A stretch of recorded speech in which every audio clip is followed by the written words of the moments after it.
Hello বন্ধুরা, আজ আমি আসছি পথের পথিক বই মেলা। আমাদের শহরের একটা ছোট কিন্তু খুব জমজমাট মেলা।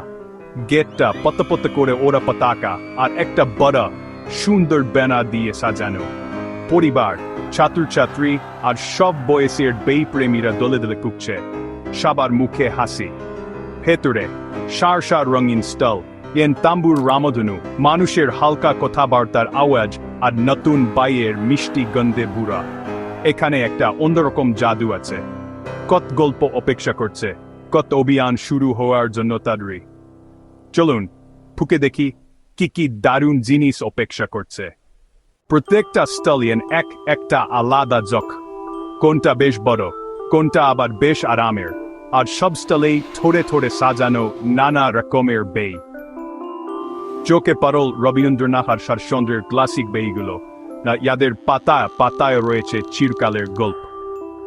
কাছেই ইতিহাসের বইগুলো আমাদের অতীতের দরজা খুলে দেয়। আর একটা হাসি খুশি কোনায় কমিক্স আর ছোটদের গল্পের বই উপচে পড়েছে।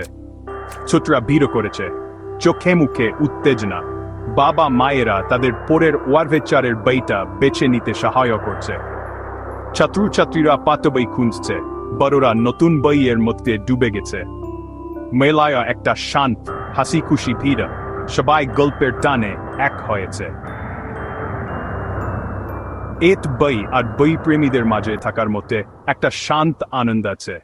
একটা পূর্ণ বইয়ের দোকানে আমি সেখানকার দিলখোলা মালিকের সাথে গল্প জুড়ে দিলাম কবিতা নিয়ে আর তার এই দোকান চালানোর অভিজ্ঞতা নিয়ে।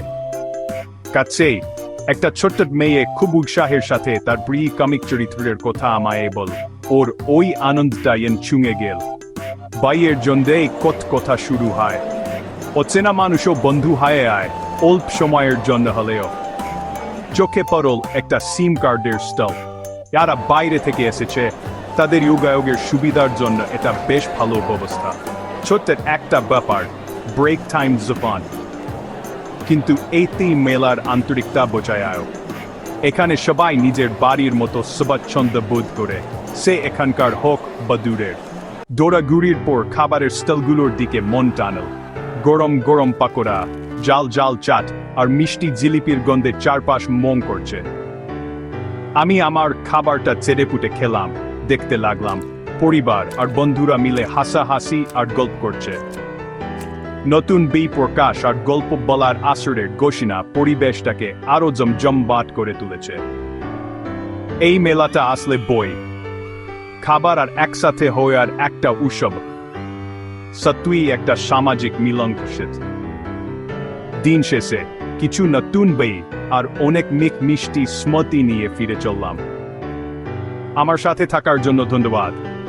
মনে রাখবেন, প্রত্যেকটা বই মেলায় কিন্তু একটা জাদুর দরজা। আবার দেখা হবে। ব্রেক টাইম পড়তে থাকুন।